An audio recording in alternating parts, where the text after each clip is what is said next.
Hello বন্ধুরা, আশা করি তোমরা সবাই ভালো আছো। আজকে আমি একটা নিরামিষ নিউট্রেলা আলুর কারি দেখাবো। তার জন্য আমি 3টে মিডিয়াম সাইজের আলু, টমেটো আর 4 মগজ নিয়ে নিয়েছি। আলুগুলোকে আমি এই রকমভাবে টুকরো করে নিচ্ছি। সয়াবিন আমি 200 গ্রাম মতো গরম জলে সেদ্ধ করে নিয়েছি। আমি প্রেসার কুকারে একটা সিটি দিয়ে নিয়েছি। ডুমো করে কেটে রাখা আলুটাকে আমি প্রেসার কুকারে একটা সিটি দিয়ে নিচ্ছি। আলুটা সেদ্ধ বসিয়ে দিয়েছি। ওই ফাঁকে আমি সয়াবিনটা সেদ্ধ করার যে সয়াবিনটা সেটাকে বারবার ঠান্ডা জলে ধুয়ে নিচ্ছি। ওর ভেতর সাদা রঙের যে নোংরাটা থাকে সেটা বারবার জল দিয়ে ধুয়ে বের করে দিচ্ছি। সেদ্ধ করা সয়াবিনটা জল চেপে আমি একটা বাটিতে তুলে নিচ্ছি। এবার ওর মধ্যে বিভিন্ন মশলাগুলো ভালো করে মিশিয়ে নেব। এদিকে আলুটায় একটা হুইসেল পড়ে গেছে। 1 টেবিল স্পুন কর্নফ্লাওয়ার, পরিমাণ মতো নুন,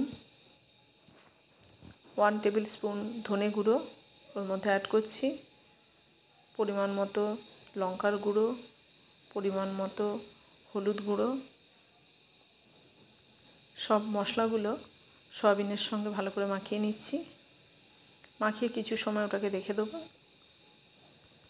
একটা প্যানে 4 টেবিল স্পুন মতো সর্ষের তেল দিয়ে ওর মধ্যে সেদ্ধ করা যে আলু সেটা ভাজার জন্য একটু পরিমাণ মতো হলুদ দিয়ে দিলাম। দিয়ে আলুগুলো ভালো করে ভেজে নেব।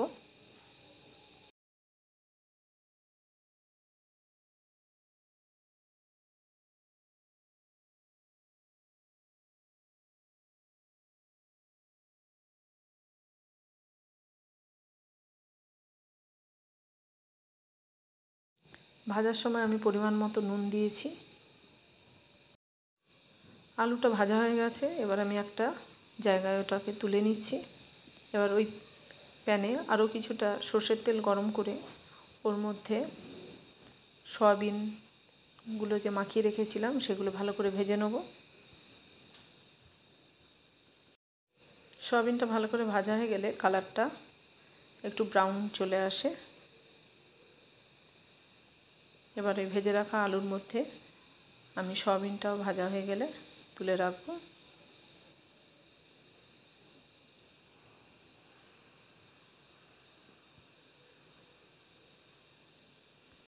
পাত্রে আবার কিছুটা পরিমাণ সর্ষের তেল গরম করতে দিয়ে বেটে রাখা 4 মগজটা ওর মধ্যে দেবো। তার আগে আমি শুকনো লঙ্কা গোটা 4 দুভাগ করে কেটে দিলাম। লবঙ্গ, এলাচ, দারচিনি, ওই 3টে লবঙ্গ, 3টে এলাচ, 1 ইঞ্চ মতো দারচিনি, কয়েকটা তেজপাতা ফোড়ন হিসেবে দিচ্ছি। আর একটা মিডিয়াম সাইজের টমেটো ওর মধ্যে কেটে টুকরো করে দিচ্ছি।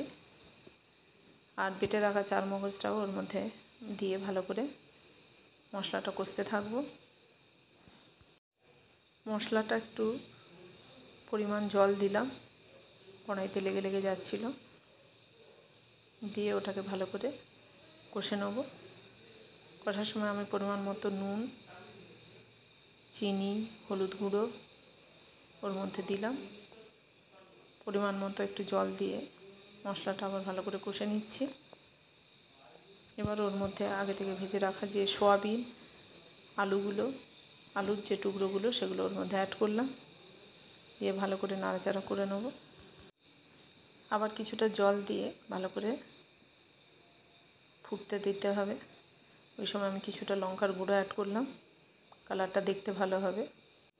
কিছু সময় ফুটতে দেওয়ার জন্য আমি একটা ঢাকা লাগিয়ে দিলাম। কিছু সময় ফোটার পরই রান্নাটা কমপ্লিট। এবার আমি একটা প্লেটে এটা সার্ভ করে দিলাম। বেগুন ভাজা, মুগ ডাল, সয়াবিনের তরকারি, আমের চাটনি আজকের মেনুতে ছিল। আপনারা বাড়িতে তৈরি করে জানাবেন কেমন হলো। লাইক, শেয়ার, সাবস্ক্রাইব করতে ভুলবেন না। আবার নতুন কোনো রেসিপি নিয়ে দেখা হবে।